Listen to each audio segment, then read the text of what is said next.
Hello students, welcome to our YouTube channel Bhautiki. मेरा नाम है हितेश और आप देख रहे हैं भौतिकी। तो आज का हमारा टॉपिक होगा क्वांटम थ्योरी। क्वांटम थ्योरी की वजह से हम समझेंगे क्वांटम थ्योरी की वजह से हम समझेंगे रमन स्पेक्ट्रोस्कोपी को। ओके, इससे पहले हमने डिस्कस किया था क्लासिकल थ्योरी के बारे में जो कि रमन ने दिया था।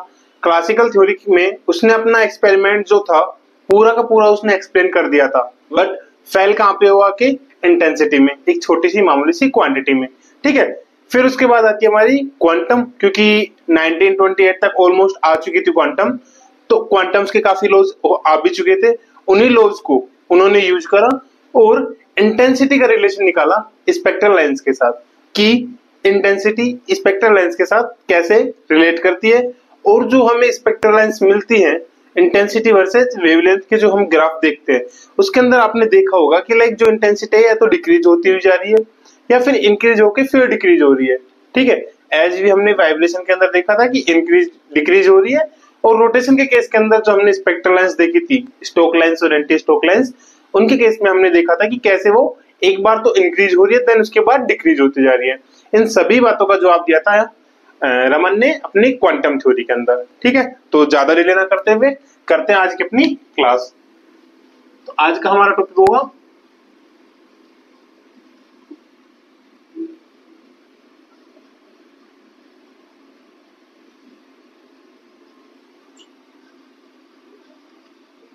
Quantum theory of Raman spectroscopy.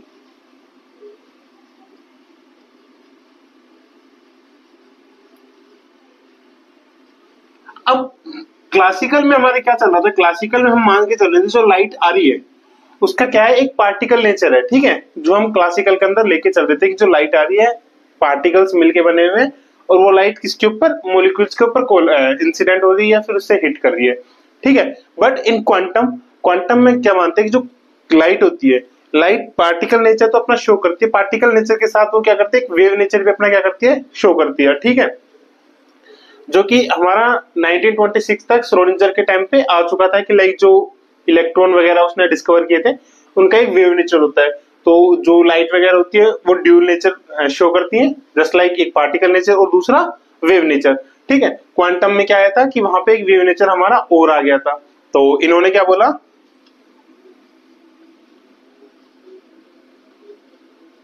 In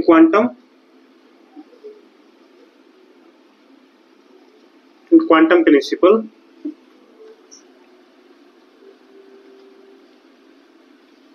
the light, और लाइट के रूप में हमको क्या ले रहे हैं यहाँ पे, फोटॉन्स को। Okay, the light shows dual nature, that is particle nature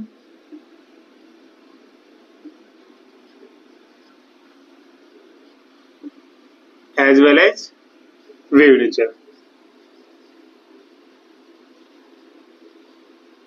ठीक है, इतना इसने थोड़ा अलग समझाया। हमें क्या बताया इसने कि ड्यूल नेचर शो करती है, एक पार्टिकल नेचर और एक वेव नेचर। ठीक है, एक्सपेरिमेंट इसका सारा सेम था। एक्सपेरिमेंट में क्या बोला था इसने, व्हेन ए लाइट, जो हम क्या ले रहे हैं, फोटोन हिट, या फिर हम बोल सकते हैं कोलाइड विद मॉलिक्यूल। कोई भी लाइट है वो क्या करती है, मॉलिक्यूल के साथ अगर वो हिट करती है उसके साथ कोलाइड करती है, सो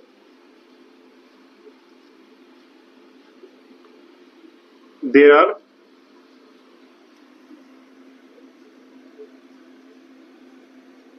two cases happen। वहां पे क्या होते हैं, दो केस हमें देखने को मिलते हैं। अब दो केस कौन कौन से मिलते हैं, जैसा कि रमन में हमने देखा ही था कि लाइक जो मोस्ट ऑफ द लाइट होती है, मोस्ट ऑफ द लाइट क्या होती है कि मॉलिक्यूल के साथ कोलाइड करेगी या उसको हिट करेगी तो एक इलास्टिक कोलिजन होता है उनके बीच में। ठीक है, मोस्ट ऑफ द टाइम्स हम देखते हैं।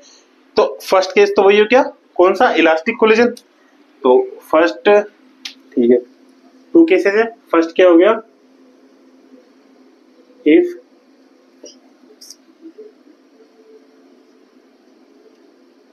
दिस कोलिजन इज इलास्टिक, ठीक है। अगर ये इलास्टिक है और इलास्टिक में भी कौन सा, परफेक्टली इलास्टिक, ठीक है। तो यहां पे क्या होगा, जो एनर्जी चेंज होती है, there will be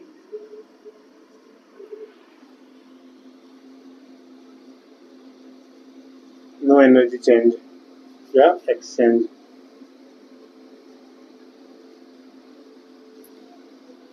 exchange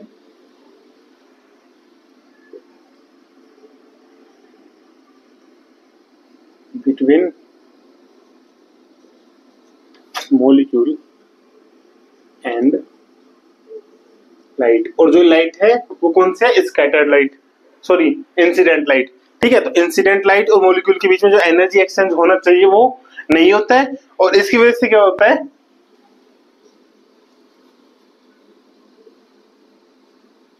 thus the scattered light has same frequency as incident, ठीक है। वो क्या करेगी, सेम फ्रीक्वेंसी शो करेगी, जो स्कैटर्ड लाइट जो थी वो उसकी जो फ्रीक्वेंसी होगी वो किसके इक्वल होगी, इंसिडेंट जो लाइट थी हमारे पास उसके इक्वल।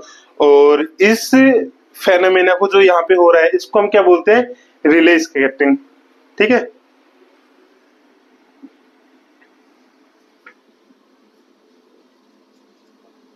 This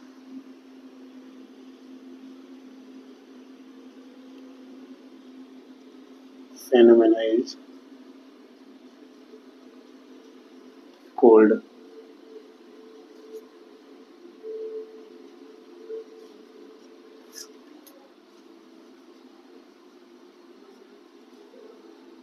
relay scattering. इस फेनोमेना को हम क्या बोलते हैं, रिले स्कैटरिंग, ठीक है। फर्स्ट वन तो उसका ये था, दो केसेस है ना हमारे पास। फर्स्ट केस तो क्या था कि अगर वो कोलिजन, उनके बीच में कोलिजन हो रहा है, कोलिजन क्या हो रहा है, परफेक्टली इलास्टिक कोलिजन हो रहा है, मतलब जितना उसने हिट किया उतने का उतना वो क्या हो रहा है, स्कैटर्ड होके जा रहा है। जैसे कि हमने बॉल मारी और बॉल मार के क्या हो गया, बॉल ऐसे कैसे एज इट इज चली गई वहां से, ठीक है। तो वो चीजें यहाँ पे देखने को मिलती है। तो फर्स्ट वन कौन सा, elastic collision. Second one is,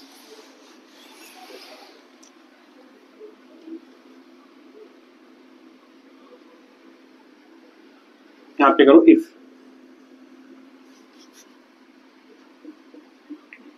if the collision is inelastic। अगर कोलिजन जो हो रहा है हमारे पास वो अगर इनइलास्टिक होता है, तो इनइलास्टिक के केस के अंदर फिर हमें दो केस देखने को मिलते हैं। मतलब इनइलास्टिक के केस के अंदर क्या होगा, जो इंसिडेंट फ्रीक्वेंसी हमारे पास आ रही है, अब वो इंसिडेंट फ्रीक्वेंसी क्या कर सकती है, या तो मॉलिक्यूल से एनर्जी लेके फिर स्कैटर्ड हो सकती है, या फिर वो मॉलिक्यूल को अपनी थोड़ी एनर्जी देके फिर स्कैटर्ड हो सकती है। तो यहाँ पे हमने रमन में दो केसेस पढ़े थे कि जब इनइलास्टिक स्कैटरिंग हो रही है, मतलब इनइलास्टिक कोलिजन वहां पे देखने को मिल रहा है, तो यहाँ पे जो एनर्जी का एक्सचेंज हो रहा है किन किन के बीच में, लाइट और मॉलिक्यूल के बीच में। तो लाइट और मॉलिक्यूल के बीच में क्या होगा, यहाँ पे हमें एनर्जी का एक्सचेंज देखने को मिलेगा, ठीक है। तो if the collision is inelastic,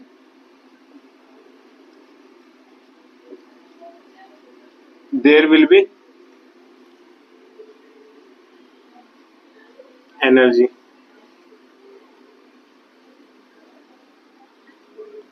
there will be energy exchange in between molecules and light। वही अगेन लाइट कौन सी ले रहे हैं हम, इंसिडेंट लाइट ले रहे हैं, ठीक है। यहाँ पे क्या होगा, एनर्जी का हमें एक्सचेंज देखने को मिलेगा, किस केस के अंदर, इनइलास्टिक के केस के अंदर। And this phenomena is called, इसको हम क्या बोलते हैं, रमन स्कैटरिंग। इतना हमने कर दिया था।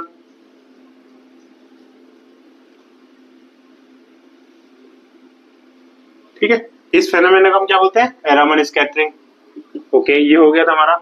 अब फिर अगेन मैंने क्या बोला, इनइलास्टिक जब होगा तो इनइलास्टिक के अंदर क्या होगा, या तो मॉलिक्यूल से वो एनर्जी लेके जो इंसिडेंट फ्रीक्वेंसी हमारे पास आ रही है, स्कैटर्ड फ्रीक्वेंसी क्या करेगी, वो फ्रीक्वेंसी तो है हमारे पास इंसिडेंट, अब या तो उसके अलावा एक्स्ट्रा एक फ्रीक्वेंसी लेके जाए, कहां से, मॉलिक्यूल से, या फिर मॉलिक्यूल को कुछ एनर्जी देके फिर जो इंसिडेंट फ्रीक्वेंसी हमारे पास आ रही है उससे थोड़ी कम वो स्कैटर्ड हो रही है, जो कि हमने क्लासिकल थ्योरी के अंदर देखा था ये सारी चीजें, और वहां पे हमने मैथमेटिकली भी इसको प्रूफ किया था।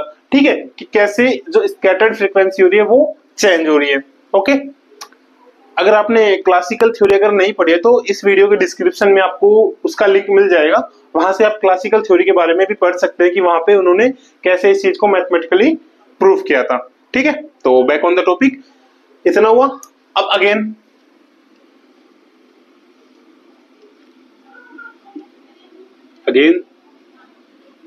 There is two cases. ठीक है, यहाँ पे फिर से हमारे पास दो केस देखने को मिलते हैं। दो केस कौन कौन से हैं, वही चीजें जो मैंने आपको बताई थी कि फर्स्ट वन में हम देखते हैं कि इफ मॉलिक्यूल गेन एनर्जी, मतलब जो स्कैटर्ड आ रही है ना, हिट कर रही है उसको, इफ मॉलिक्यूल गेन एनर्जी, अगर मॉलिक्यूल क्या करता है, एनर्जी गेन करता है।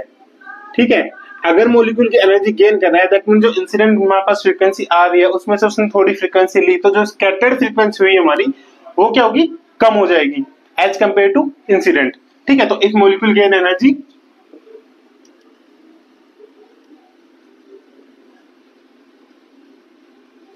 The frequency of scattered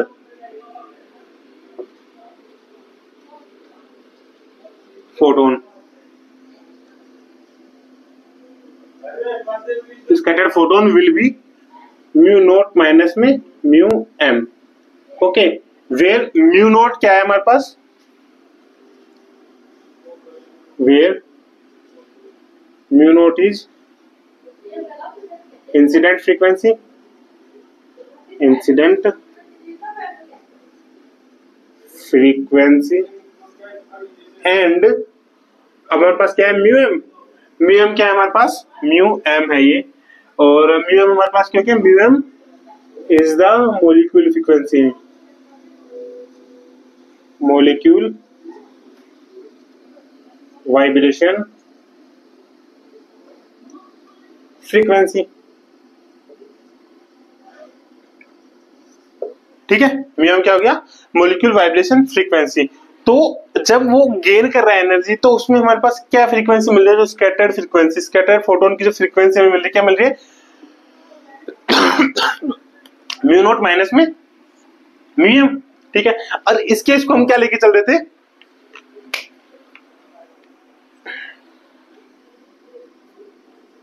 and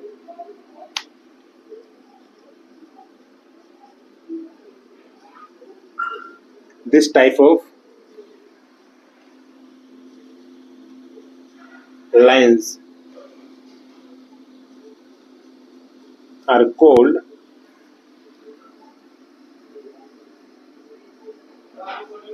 stock lines.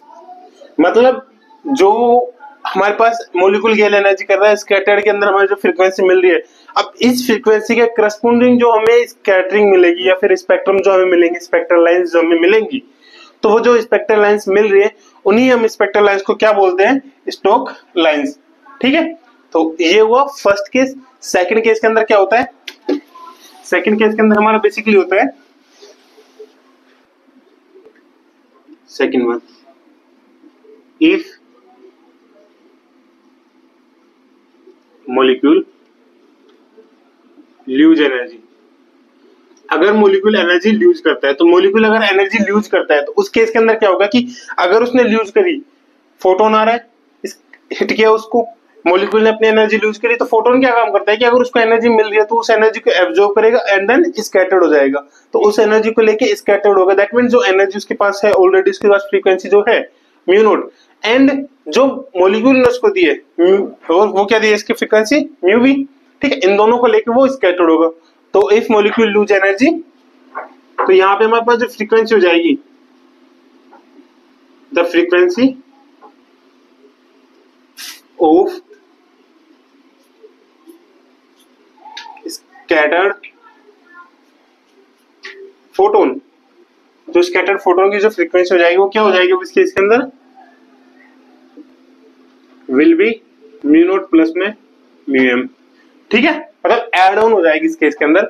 और इस केस में हम क्या बोलते हैं, जो यहां से हमें स्पेक्ट्रल लाइंस मिल रहेंगी, ठीक है, and from there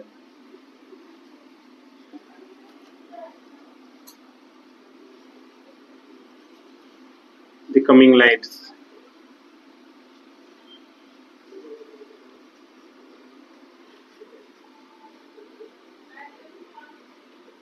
the coming lines are called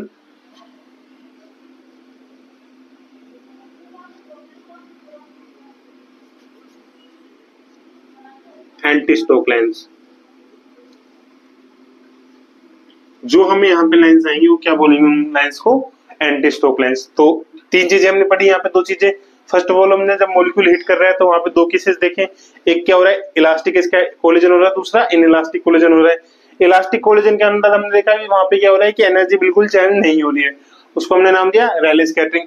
फिर हमने देखा कि अगर इनइलास्टिक स्कैटरिंग हो रहा है तो इनइलास्टिक स्कैटरिंग के अंदर फिर हमने अगेन दो केसेस देखी, एक केस के अंदर क्या देखा जब मॉलिक्यूल एनर्जी ले रहा है, दूसरे केस के अंदर क्या देखा जब मॉलिक्यूल एनर्जी लूज कर रहा है, ठीक है। जब मॉलिक्यूल एनर्जी गेन कर रहा है तो उस केस के अंदर हमने क्या देखा, स्टोक लाइंस हमें मिलती है। जब मॉलिक्यूल एनर्जी लूज कर रहा है उस केस के अंदर हमने क्या देखा, उस केस के अंदर हमने देखा कि वहां पे कौन सी लाइंस मिलती है, एंटी स्टोक लाइंस, ठीक है। इतना आपको समझ में आ गया, वेरी गुड। तो ये हमारे पास दो केसेज हुआ। अब हमारे पास क्या आ रहा था कि वीएम आ रही थी, एक फ्रीक्वेंसी जो होती है, और इन क्वांटम में हम जानते हैं कि जो हमारा एक मिनिमम एनर्जी लेवल्स होते हैं बीच के, उनके बीच की जो एनर्जी है उसको हमने क्या बोला था, क्वांटाइज्ड एनर्जी लेवल बोला था। एनर्जी का जो गैप होता है उसको हमने क्वांटाइज्ड बोला था कि लाइक जो एनर्जी का गैप होगा वो क्या होता है, फिक्स होता है। वो एनर्जी का गैप क्या होता है, जो एनर्जी डिफरेंस होती है हमारे पास, हमने क्या बोला था,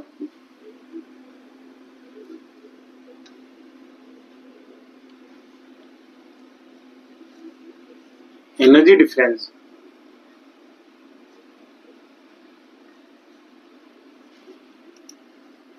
बिटवीन टू एनर्जी लेवल्स। क्या होता है वो, अगर हम एनर्जी डिफरेंस देखते हैं, डेली इज इक्वल टू में एच म्यू होता है, और जब मॉलिक्यूल की बात करते हैं एच म्यू एम, तो यहाँ पे म्यू एम की वैल्यू क्या जाएगी हमारे पास, ये हमारे पास क्या जाएगी, डेली अपॉन में एच, वेर एच हमारे पास क्या है यहाँ पे, इसको हम बोल सकते हैं प्लांक कांस्टेंट, ठीक है। तो ये हमारे पास हो गया प्लांक कांस्टेंट, एंड ये क्या है, energy difference between the two energy levels.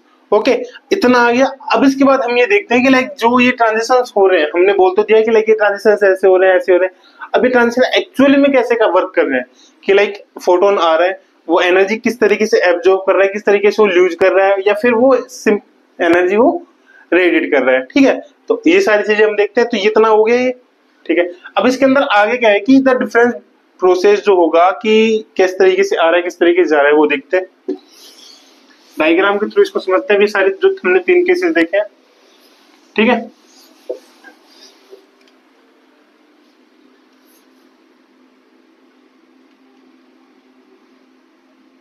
Now अब इसमें पता है क्या होता है, जैसे कि आप ये मान सकते हैं, हम तीन केसेस देखेंगे।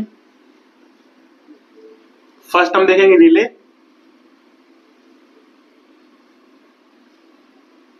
लाइंस, सेकंड में हम देखेंगे stoke lines, and third one हम देखेंगे एंटी स्टोक लाइंस, ठीक है। तीन लाइंस में हम वर्क करेंगे, तीन लाइंस के बारे में समझेंगे। तो फर्स्ट लाइन के अंदर हम मानते हैं कि कोई भी हमारे पास दो मॉलिक्यूल है, मॉलिक्यूल है वो, उसमें क्या होता है एनर्जी जो लेवल्स होते हैं वो क्या होता है क्वांटाइज्ड एनर्जी लेवल होते हैं, मतलब एक फिक्स गैप के अंदर वो एनर्जी लेवल्स हमारे पास होते हैं, देखने को मिलते हैं। ये चीजें क्वांटम में आ चुकी थी। तो फर्स्ट ऑफ ऑल हम उनको ड्रॉ करते हैं। पहले हम देखते हैं रिले लाइन के लिए। तो रिले लाइन के जो है हमारे पास एनर्जी लेवल्स होंगे वो क्या कौन से होंगे,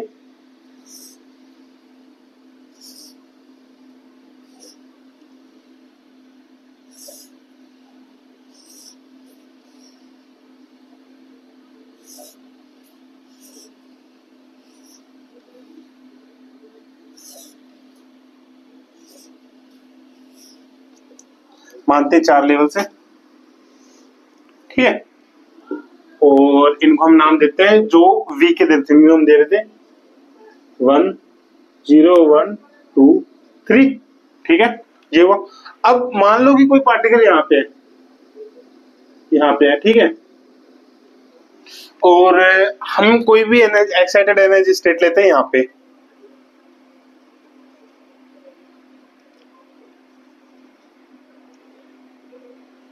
अब फर्स्ट केस के अंदर क्या कहता है कि जब फोटोन आ रहा है वहां से इंसिडेंट हो रहा है, फोटोन किसके ऊपर आएगा, इसके ऊपर आएगा, ठीक है। जब फोटोन यहाँ पे आ रहा है तो फोटोन हमारा क्या है, म्यू नॉट, ठीक है, एनर्जी उसकी। जब ये यहाँ पे आ रहा है तो ये क्या करेगा, ये फोटोन की एनर्जी लेगा और ये चला जाएगा एक्साइटेड स्टेट के अंदर। जस्ट लाइक आप ये मान सकते हो हमारे पास कोई एक बॉल है, ठीक है, उस बॉल को हमने क्या किया, हाथ में है। अब किसी ने अगर उस बॉल के ऊपर मारा है, हमने हिट किया या फिर नीचे से उसको हिट किया है, तो क्या करेगा, ऊपर जाएगी, ठीक है। एक हाइट पे जाने के बाद थोड़ी देर वहां रुकती है एंड देन फिर से अपने नॉर्मल स्टेट के अंदर आ जाती है। रिले लाइंस के अंदर क्या होता है, मान लो सपोज दैट एक बॉल है, ठीक है। अब ये बॉल क्या करेगा, यहां से इसको हिट किया हमने, इतनी फ्रीक्वेंसी इतनी एनर्जी दी इसने, तो ये क्या करेगा, इस एनर्जी को लेके ये अबाउ स्टेट के अंदर जाएगा, ऊपर वाले स्टेट के अंदर जाएगा, ये मतलब यहां पे आएगा ये,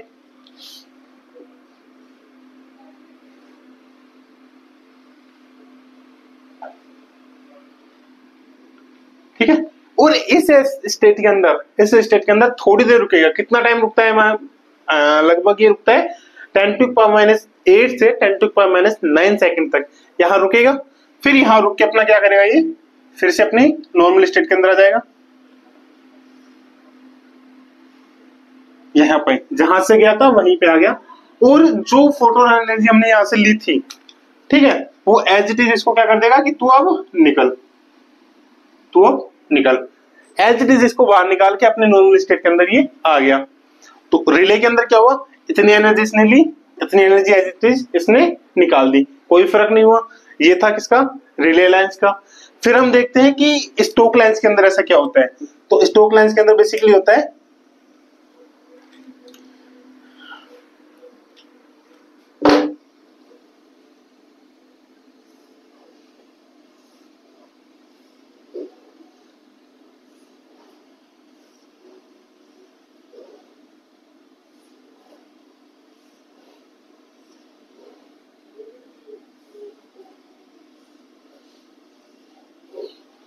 लेके चलते हैं, ठीक है।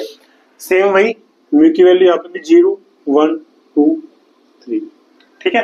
कोई भी स्टेट है यहाँ पे की वाला जो टेम्परेरी बेसिस पे रहता है, मतलब ये फिक्स नहीं होता, यहाँ पे टेम्परेरी होता है ये।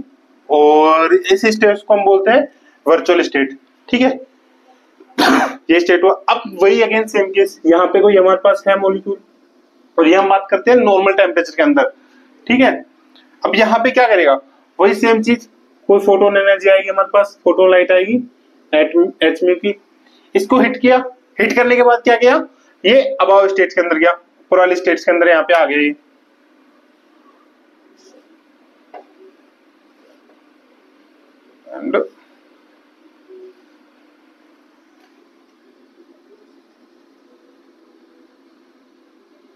ठीक है, बट ये क्या करेगा, अब इस केस के अंदर इसने एनर्जी ली, इस स्टेट के अंदर आ गया, बट ये क्या किया, जो ये पार्टिकल है या मॉलिक्यूल है, इसने कुछ एनर्जी अपने पास ही रख ली, ठीक है, कुछ एनर्जी अपने पास रख ली, कंप्लीट एनर्जी इसको नहीं दे रहा है।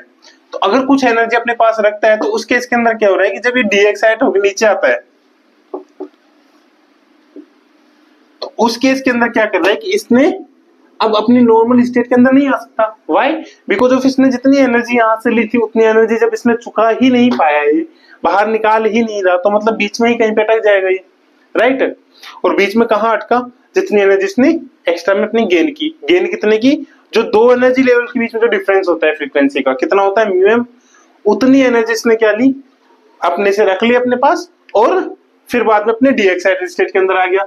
और जब यहां से निकाल इसने तो क्या होगा, म्यू नोट तो निकाल इसने, बट कम करके, कितना कम करके, 0 to 1 कितना होगा ये म्यू एम, जिसको हम लिख सकते हैं एच म्यू नोट माइनस में म्यू एम। ठीक है, इतनी एनर्जी क्या करता है, बाहर निकाल देता है, जो कि हम क्या बोलते हैं स्कैटर्ड एनर्जी। स्कैटर्ड फ्रीक्वेंसी होती है ये वाली, स्कैटर्ड इसको की। तो स्टोक लाइन के अंदर क्या हुआ, 0 से एक्साइट हुआ, फिर डी एक्साइट जब हो रहा है तो यहाँ पे अटक जा रहा है बीच में, इतनी एनर्जी निकाल रहा है।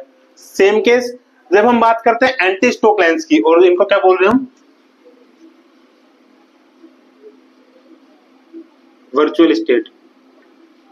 वर्चुअल स्टेट दैट मीन्स एक तरीके से टेम्परेरी स्टेट। आप इनको ऐसे समझ सकते हैं कि लाइक हमारे पास कोई बॉल है, उसको हम क्या मान रहे हैं, ऊपर आसमान की तरफ फेंक रहे हैं। ठीक है, अब जब ऊपर हम हवा फेंक रहे हैं तो वहां पे ऐसा कोई भी बैरियर नहीं होता जहां पे वो रुक सके। ठीक है, सिर्फ इतना हो सकता है कि एक पर्टिकुलर एनर्जी के बाद जहां पे उसकी कंप्लीटली जो काइनेटिक एनर्जी है वो 0 हो जाती है, और ओनली क्या बचती है उसके पास पोटेंशियल एनर्जी। वहां पे जाने के बाद क्या होगा, थोड़ी देर रुकेगा वहां पे, बहुत कम टाइम के लिए वहां पे रुकेगा, एंड देन फिर वो अपने आप नॉर्मल स्टेट के अंदर आ जाएगा। वही सेम क्या हो रहा है इसके अंदर हो रहा है, यहाँ पे जाता है, थोड़ी देर रुकता है, फिर नॉर्मल जब उसकी पोटेंशियल एनर्जी हो जाती है, काइनेटिक एनर्जी कंप्लीटली डाउन हो जाती है, फिर अगेन जब काइनेटिक एनर्जी स्टार्ट होती है तो क्या होता है, वो फिर से अपने नॉर्मल स्टेट के अंदर आ जाता है। ठीक है, तो ये था किसके अंदर, स्टोक लाइन्स के अंदर और रिले लाइन के अंदर। अब बात करते हैं हम एंटी स्टोक लाइन्स की। तो एंटी स्टोक लाइन्स के अंदर क्या होता है, बेसिकली इसके अंदर होता सेम केस है, इसके अंदर मॉलिक्यूल क्या करता है, एनर्जी लूज करता है, मतलब अपनी एनर्जी क्या करेगा, कुछ एनर्जी अपनी जो इंसिडेंट लाइट आ रही है उस इंसिडेंट लाइट को ऑफर करेगा, एंड देन खुद लोअर एनर्जी स्टेट के अंदर चला जाएगा। बाय, क्योंकि ये वही हो गया जैसे कि हमने एटम्स के अंदर बात की थी कि अगर वो एनर्जी लूज कर रहा है, मतलब एनर्जी लूज करने का मतलब क्या हुआ वहां पे, कि दूसरे से एनर्जी वो उधार मांग रहा है। ठीक है, ओके, इतना हुआ।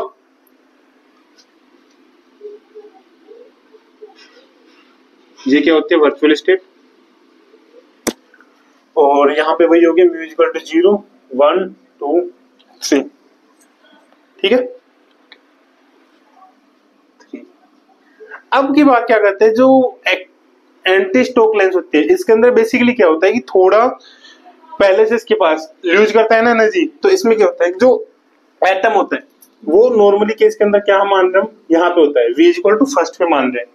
ठीक है, v इक्वल टू फर्स्ट पे होता है, यहां से लाइट आती है, कौन सी, एच म्यू नॉट वाली। इस केस में क्या करता है कि जो मॉलिक्यूल यहाँ पे है ये एनर्जी इसको लेकर, सेम केस तो वही होगा, एक्साइटेड स्टेट के अंदर जाएगा,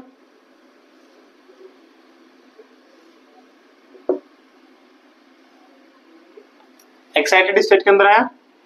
अब एक्साइटेड स्टेट से क्या होगा कि जब जो डी एक्साइट होगा, ये जब ये डी एक्साइट होगा उस केस के अंदर क्या होगा कि इसने क्या करी, कुछ एनर्जी अपनी लूज कर दी। कितनी एनर्जी लूज करी, एच म्यू एम वाली लूज करी। तो इन दोनों के बीच का डिफरेंस कितना है, एच म्यू एम है। तो अब की बारी सेकंड पे ही ना रुक के ये अपने क्या आ जाएगा, सॉरी फर्स्ट एक्साइटेड स्टेट पे ना रुक के अपनी ग्राउंड स्टेट पे आ जाएगा वापस। ये मतलब यहाँ पे क्या जाएगा, रिटर्न हो जाएगा, ये लंदन रिटर्न।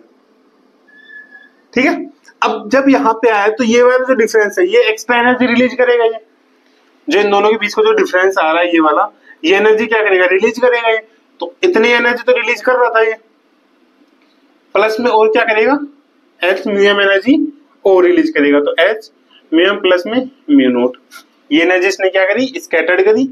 और ये चीज हम किसमें देखते हैं, एंटी स्टोक लाइन्स के अंदर देखते हैं कि लाइक ऐसा ये होता है।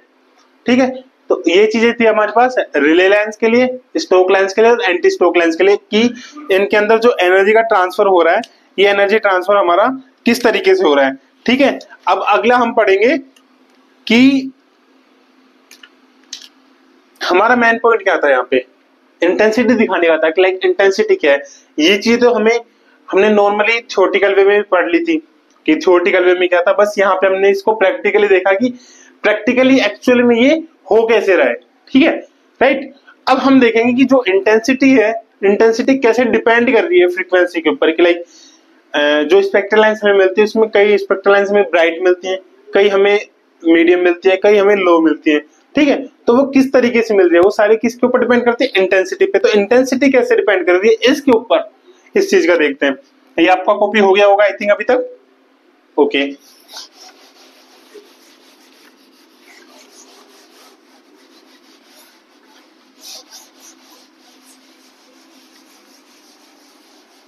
और फिर हम यहां से देखेंगे जो स्टोक लाइंस और एंटी स्टोक लाइंस है उनमें क्या डिफरेंस है। Okay,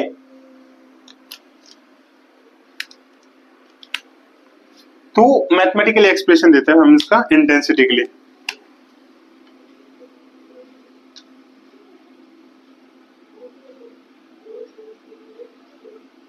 mathematically expression for intensity. ठीक है, ओके, वेट मैं पानी पी लेता हूँ।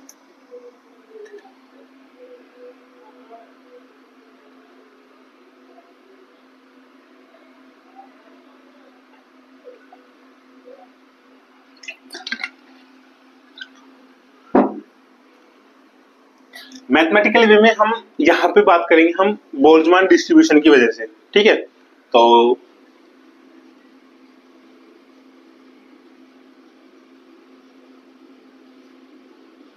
According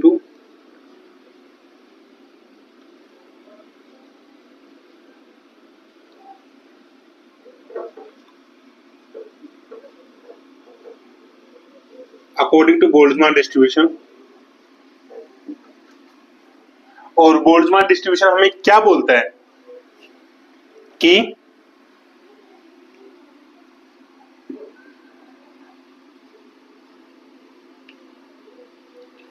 how many particles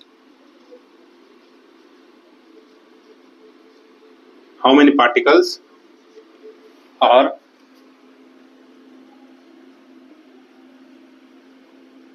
distributed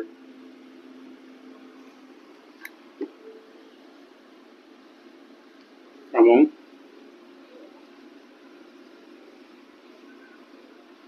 energy level. ठीक है, और ये भी किस पे होता है, एट ए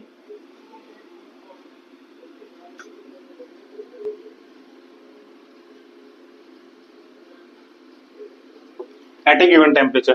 ठीक है, तो ये चीज हम बात करें किसमें कि how many particles are among distributed among energy levels at a given temperature, किसके अंदर होता है, अकॉर्डिंग टू बोल्ट्जमान डिस्ट्रीब्यूशन के अंदर हम ये चीज देखते हैं।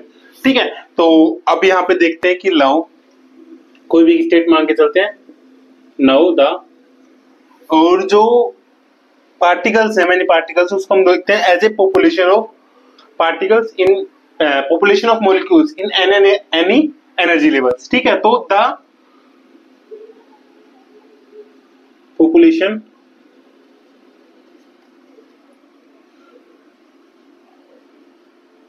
of molecules in a vibrational level mu, जो भी बोल रहे थे वो क्या था हमारे पास, vibrational level is given by, और वो किससे दिया जाता है, H mu N mu. N mu ये हमारा प्रोपोर्शनल होता है एक्सपोनेंशियल ऑफ माइनस में ई म्यू अपॉन में के टी।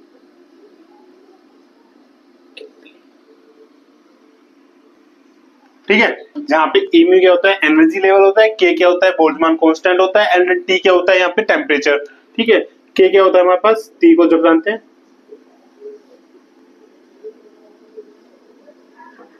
बोल्ट्जमान कांस्टेंट, और इस बोल्ट्जमान कांस्टेंट की जो वैल्यू होती है वो हमारे पास बेसिकली क्या होती है, 1.38 इंटू 10 टू पावर माइनस में 23 जूल पर केल्विन।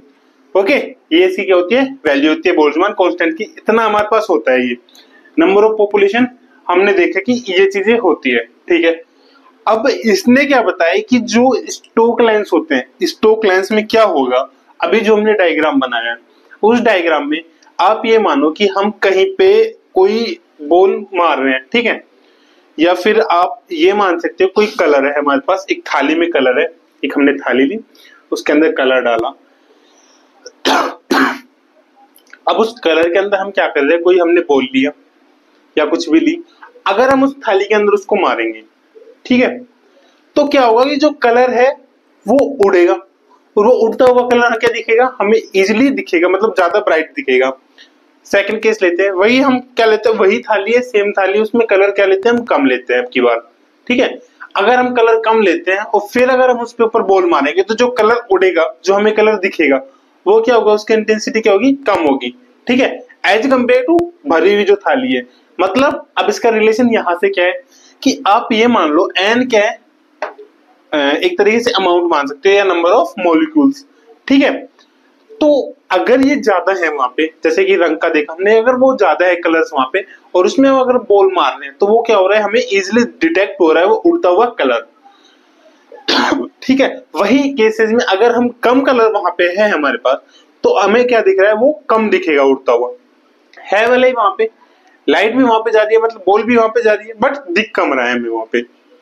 तो इससे क्या रिजल्ट निकला है कि जो नंबर ऑफ पार्टिकल्स या जो पॉपुलेशन ऑफ मॉलिक्यूल्स होते हैं ये डायरेक्टली प्रोपोर्शनल हो रहे हैं किसके, इंटेंसिटी के। ये बात किसने बताई, अपनी क्वांटम थ्योरी के अंदर बताई कि जो इंटेंसिटी है वो इसके क्या हो रहा है, डायरेक्टली प्रोपोर्शनल हो रहा है, ठीक है। तो ये चीजें यहां पे थी।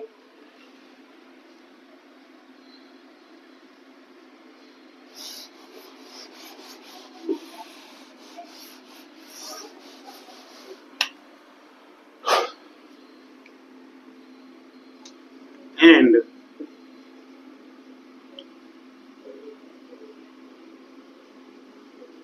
the intensity is also directly proportional to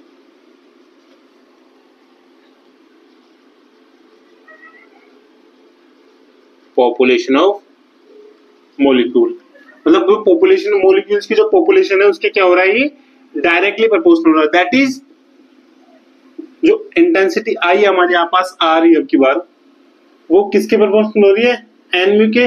that mean जो किसके प्रोपोर्शनल है, एक्सपोनेंशियल ऑफ माइनस में ए म्यू अपॉन में के टी, ठीक है। ये चीज हमें यहाँ पे देखने को मिल रही है कि लाइक ये इस तरीके से इसके क्या है, प्रोपोर्शनल है।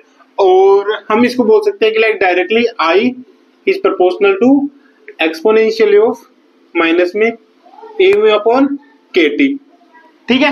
ये चीज हमें यहाँ पे देखने को मिली, ओके, देखने को मिली हमें यहाँ पे चीजें। नाउ अब हम क्या देख रहे हैं, हमारे पास दो चीजें आ रही हैं, हमें दो चीजों की इंटेंसिटी देखनी है। एक हमें इंटेंसिटी देखनी ग्राउंड स्टेट की, दूसरी इंटेंसिटी देखनी हमें फर्स्ट एक्साइटेड स्टेट की। व्हाई, बिकॉज ग्राउंड स्टेट की इंटेंसिटी हमें इसलिए देखनी है क्योंकि वहां से क्या है, स्टोक लेंस निकल रही है।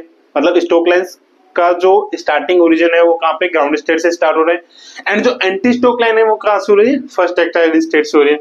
तो फर्स्ट एक्साइटेड स्टेट के लिए हम यहाँ पे दो केसेस देखेंगे। फर्स्ट केस तो चलो हमने मान लिया कि ये देखा हमने, ये होता है, इसको इक्वेशन नंबर दो आप।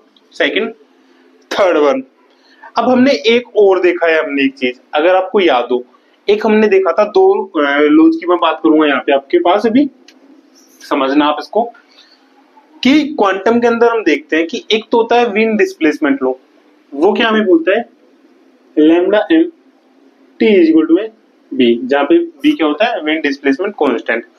मतलब क्या हुआ कि जो लैम्डा एम है, मतलब लैम्डा की जो मैक्सिमम वैल्यू है, और टी क्या होता है, टेम्परेचर, इन दोनों का प्रोडक्ट क्या होता है, कांस्टेंट होता है। दैट मीन इसको हम क्या बोल सकते हैं कि जो टेम्परेचर होता है वो क्या होता है, बी अपॉन में लैम्डा एम, ठीक है। इसको मान लो ए मान के चलते हैं यहाँ पे। एक तो इसने ये चीजें दी हमें विंड डिस्प्लेसमेंट लॉ से। एक आपने पढ़ा होगा स्टीफन लॉ। स्टीफन लॉ के अंदर क्या बोलते हैं कि जो इंटेंसिटी होती है वहां पे बेसिकली या उस इंटेंसिटी को हम कई बार किससे डिनोट करते हैं, ई से भी डिनोट कर देते हैं, वो हमारी प्रोपोर्शनल होती है T की पावर 4 के, मतलब टेम्परेचर की 4th पावर पे वो क्या होती है, डिपेंडेंट पे होता है। ये चीजें हमने पढ़ी थी और हम आगे आने वाली क्लास में पढ़ेंगे जब क्वांटम की बात करेंगे हम। अभी के लिए इतना देखो, ये किस में होता हमने, विंड डिस्प्लेसमेंट लॉ के अंदर, ये किस में होता, स्टीफन लॉ के अंदर। ठीक है, 10 टू पावर 4 सॉरी T की पावर 4 पे डिपेंडेंट करती है क्या, इंटेंसिटी। ठीक है, हमें क्या बात करना है, हमें इंटेंसिटी और फ्रीक्वेंसी का रिलेशन निकालना है। ठीक है, टेम्परेचर हमें ये रखा है, तो यहाँ पे क्या हो जाएगा, इज प्रोपोर्शनल टू, ये कांस्टेंट है तो 1 अपॉन में लैम्बडा की पावर 4। ठीक है, 1 upon lambda, we know that why, because frequency is equal to क्या होती है, c अपॉन लैम्बडा। तो लैम्बडा इज प्रोपोर्शनल टू क्या हो गया, 1 अपॉन लैम्बडा हो गया ना, c तो क्या है, कांस्टेंट है, तो 1 अपॉन लैम्बडा किसके इक्वल हो गया, म्यू, और ये क्या है 4। तो डायरेक्टली और इनडायरेक्टली अगर आप देखोगे तो आई के किसके प्रोपोर्शनल हो रहा है, म्यू 4 के, म्यू की पावर 4 पे क्या हो रहा है, ये प्रोपोर्शनल हो रहा है। That mean equation number 3 and equation number 2, equation 2 and equation 3 से हम देख रहे हैं जो इंटेंसिटी है वो एनर्जी के ऊपर तो डिपेंड कर रही है, जो एनर्जी लेवल्स हम चेंज हो रहे हैं उसके बीच में जो एनर्जी निकल रही है वो वाली, उसके ऊपर तो डिपेंड कर रही है। Also it will depend on frequency, direct frequency के ऊपर भी क्या कर रही है, डिपेंड कर रही है। ठीक है, जो स्कैटर्ड फ्रीक्वेंसी हमारे पास जा रही है उसके ऊपर भी क्या करती है, डायरेक्टली डिपेंड कर रही है। तो फ्रॉम इक्वेशन 2 एंड 3 हम लिख सकते हैं इस चीज को,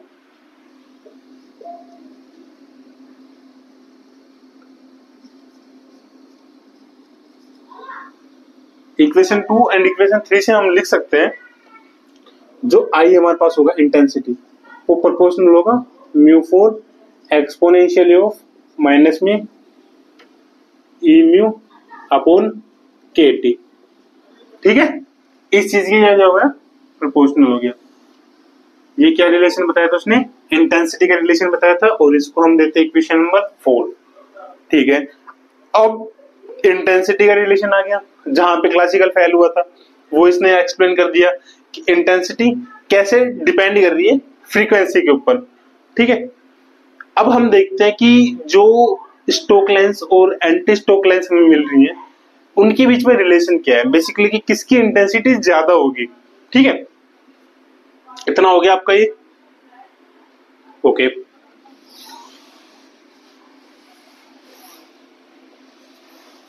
इसको हम लेके चलते हैं यहां पे, I is proportional to mu 4 exponential minus में a mu upon K T. ठीक है,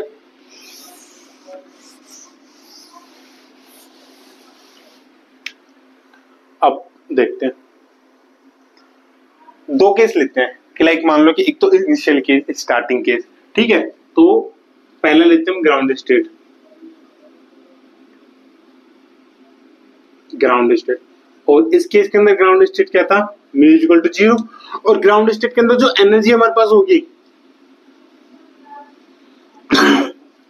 एनर्जी हमारे पास जो म्यू ई है ये क्या होगी 0, क्योंकि वहां पे हमारे पास कोई एनर्जी नहीं होती है मॉलिक्यूल के केस के अंदर।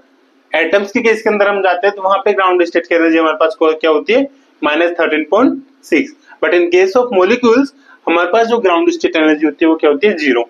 ठीक है, फिर मान लेते हैं हम फर्स्ट एक्साइटेड स्टेट के अंदर चलते हैं, फर्स्ट एक्साइटेड स्टेट। ठीक है, फर्स्ट एक्साइटेड स्टेट क्या होगा, म्यू इक्वल टू हम जो मान के चल रहे हैं म्यू एम। ठीक है, इतनी फ्रीक्वेंसी हम क्या मान के चलते हैं कि गैप है उसके बीच में, तो यहाँ पे हमारे पास एनर्जी क्या आ जाएगी, इसकी एनर्जी हमारे पास आ जाएगी ए म्यू की एच म्यू एम। ठीक है, इतनी एनर्जी हमारे पास आ गई, ये ठीक है।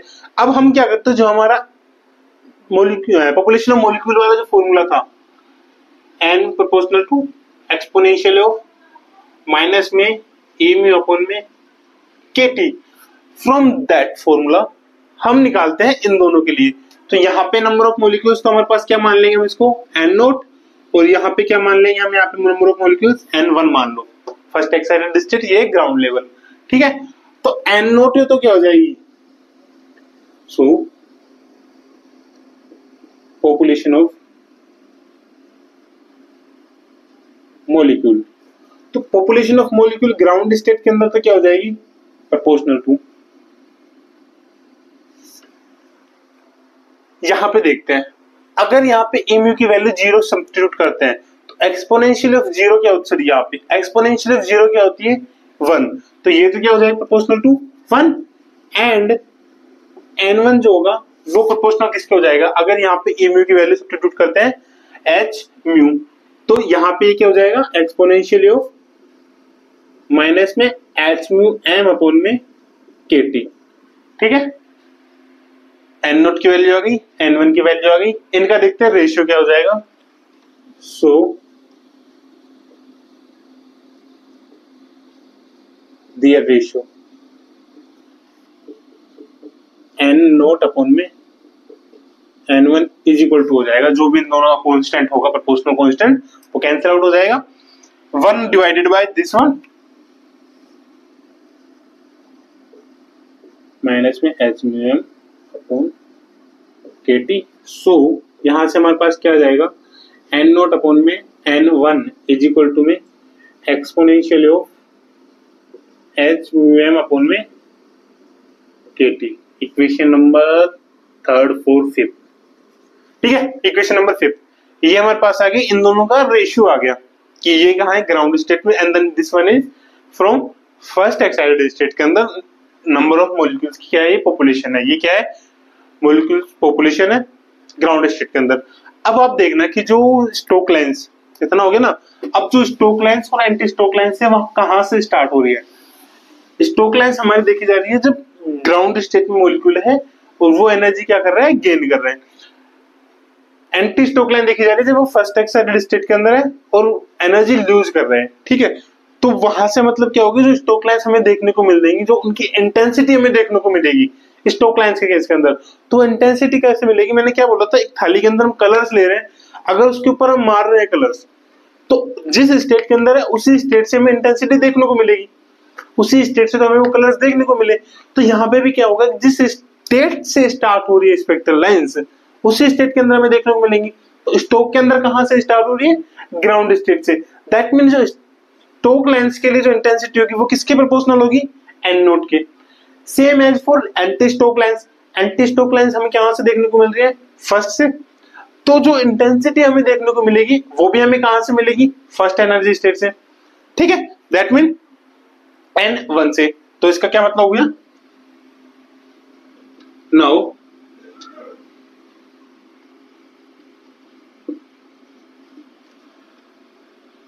स्टोक ट्रांजिशन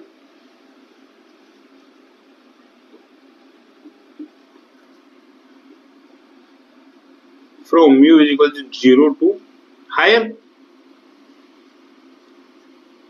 ठीक है, दैट इज जो इंटेंसिटी होगी स्टोक की IS, S का मतलब क्या है, इंटेंसिटी ऑफ स्टोक, ये प्रोपोर्शनल किसकी होगी, एन नोट के, and for anti stock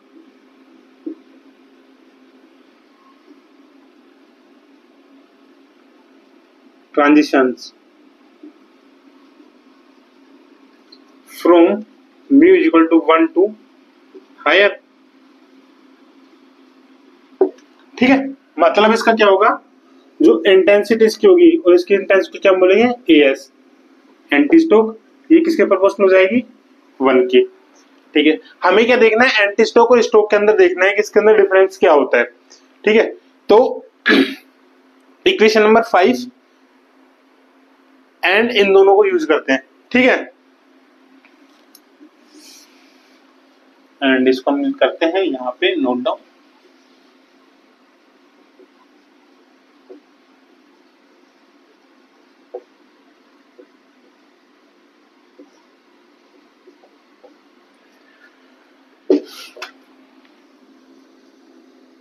so from equation 5 IS upon में IAS इक्वल्स टू हो जाएगा यहाँ पे n नोट अपॉन में n1 and this will equals to exponential of h mu m upon में के टी। ठीक है, इंटेंसिटी का एक रिलेशन तो ये आ गया। Equation number 6। अब हमने एक और देखा था डायरेक्ट फ्रीक्वेंसी के साथ। ठीक है, सिंस आई क्या कर रहा है, directly proportional to mu four. ठीक है, तो यहां पे क्या हो रहा है कि for Stokes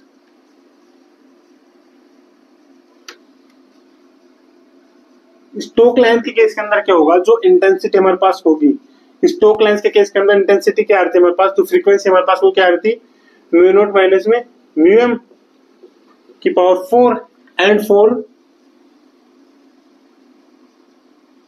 anti Stokes. Anti Stokes line के केस के अंदर क्या होगा, आई एस जो कि प्रोपोर्शनल होगा म्यू नॉट प्लस में म्यू एम की पावर 4 के।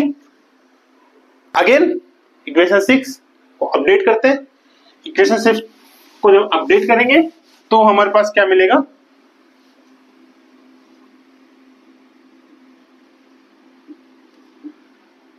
आई S divided by I S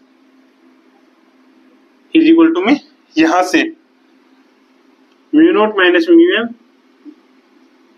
power 4 divided by mu naught plus mu m power 4 and exponentially of h mu m upon में के टी।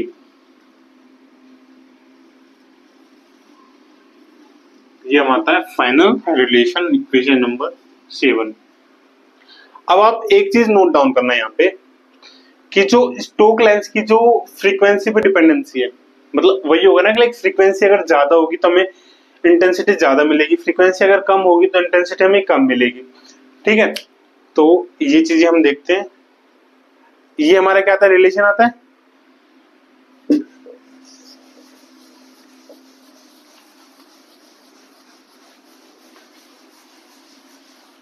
अब ये चीजें आप यहां से देखना, यहां से नोट डाउन करना।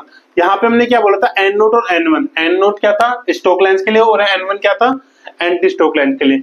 अब आप एक चीज याद रखना, ये मतलब याद करना कि जब हम नॉर्मल टेम्परेचर या नॉर्मल मोड में होते हैं तो ज्यादातर जो इलेक्ट्रॉन्स या मॉलिक्यूल्स क्या होते हैं, ग्राउंड स्टेट के अंदर होते हैं।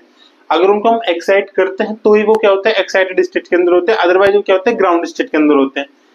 इसका मतलब क्या होगा कि अगर नॉर्मली वो ग्राउंड स्टेट के अंदर हैं तो नॉर्मली अगर हम उनकी इंटेंसिटी देखेंगे, नॉर्मल टेम्परेचर पे अगर हम उनकी इंटेंसिटी देखेंगे तो इंटेंसिटी हमें किसकी ज्यादा मिलेगी, जो ग्राउंड स्टेट के अंदर की इंटेंसिटी। और ग्राउंड स्टेट में इंटेंसिटी किसकी होती है, स्टोक लेंथ के लिए। ठीक है, तो यहां से हमें क्या मिलता है, रिजल्ट क्या मिलता है,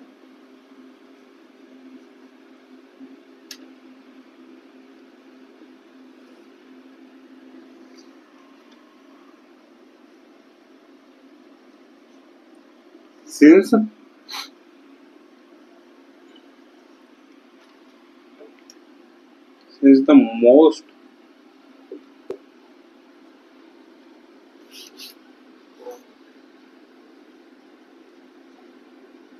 molecules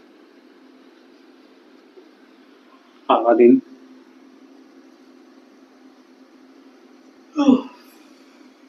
ग्राउंड स्टेट। ठीक है, और ग्राउंड स्टेट में कब होते हैं, एट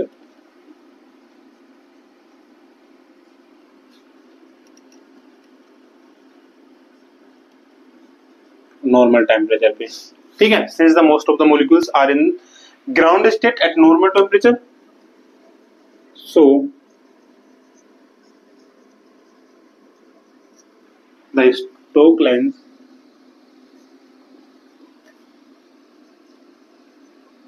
are usually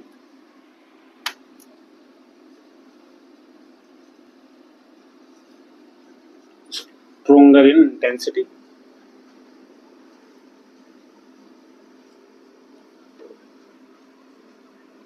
than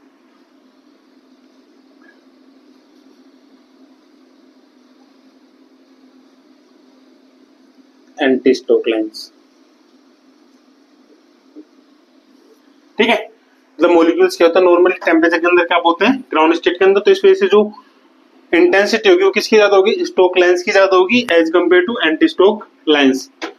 तो ये था हमारा क्वांटम थ्योरी। क्वांटम थ्योरी के अंदर इसने क्या बताया था, बेसिकली इंटेंसिटी का रिलेशन बताया था कि इंटेंसिटी जो हमें ग्राफ्स में इंटेंसिटी देखने को मिल रही है, ठीक है, वो चीजें बताई थी कि जब हम स्पेक्ट्रल लाइंस हम ड्रॉ कर रहे थे तो कैसे ड्रॉ कर रहे थे, कुछ इस तरीके से हम ड्रॉ करके चल रहे थे, मतलब नीचे अगर आप ये ऐसे मानते हो इस वे के अंदर, ठीक है। तो इस वे में हमारा ये था कि अगर स्पेक्ट्रल लाइंस होंगी तो हम ऐसे भी ड्रॉ कर सकते हैं सबको इक्वल, बट सबको इक्वली हम ड्रॉ नहीं कर रहे थे, कुछ इंटेंसिटी कम थी, कुछ की इंटेंसिटी ज्यादा थी। ये सारी चीजें इसने कहां से बताई, इसने अपने इस फॉर्मूला के थ्रू, जो बोल्ट्जमान डिस्ट्रीब्यूशन फॉर्मूला था उसके थ्रू यहाँ पे इसको डिस्क्राइब किया। तो आज की क्लास में हमने देखा क्वांटम थ्योरी के बारे में। अब हम अगली क्लास में, हमारी जो भी क्लास होगी अगली, उस क्लास में हम देखेंगे जो हमारा रमन स्पेक्ट्रोस्कोपी था ऑलमोस्ट कंप्लीट हो चुका है। इसके साथ ही रमन स्पेक्ट्रोस्कोपी हमने क्लासिकल देखा, क्लासिकल थ्योरी कहाँ पे फैली उसको हमने जस्टिफाई किया क्वांटम थ्योरी के साथ। फिर उसमें हमने सारे फेनोमेना देखे, like rotational, vibrational, rotational plus vibrational, ये सारी चीजें देखी रमन के पर्सपेक्टिव से। And in case of homonuclear diatomic molecule के केस में, ठीक है। अब हम देखेंगे डाइपोल का यूज करके rotational spectroscopy, vibrational spectroscopy and rotational plus vibrational. फिर उसके बाद देखेंगे इलेक्ट्रॉनिक्स। तो अगली क्लास में हम देखते हैं रोटेशनल स्पेक्ट्रोस्कोपी। रोटेशनल स्पेक्ट्रोस्कोपी में जो उसकी स्पेक्ट्रल लाइंस मिलेंगी उसको हम जस्टिफाई करेंगे इंटेंसिटी के थ्रू कि वो जो हमें रोटेशनल लाइंस, जो रोटेशनल स्पेक्ट्रल लाइंस में मिल रही है, उनकी जो इंटेंसिटी कम या फिर ज्यादा है वो किस तरीके से आ रही है, उनको हम करेंगे इस फॉर्मूले से जस्टिफाई। तब तक के लिए बने रहिए चैनल पे। अगर आपके इस थ्योरी के अंदर कोई भी डाउट अभी रहता है तो कमेंट सेक्शन में जरूर बताना, ताकि मैं अगली क्लास में उन डाउट्स को क्लियर कर सकूं पहले हमारा नया टॉपिक स्टार्ट करने से। और अगर आप इस चैनल पर नए हैं तो सब्सक्राइब करना ना भूले बिल्कुल भी चैनल को, और बेल आइकन को प्रेस करें ताकि जो हमारी अगली वीडियो वो आपसे मिस ना हो, ठीक है। तब तक के लिए कीप लर्निंग, पढ़ते रहिए फिजिक्स, और कुछ नहीं, चलो फिर जय हिंद।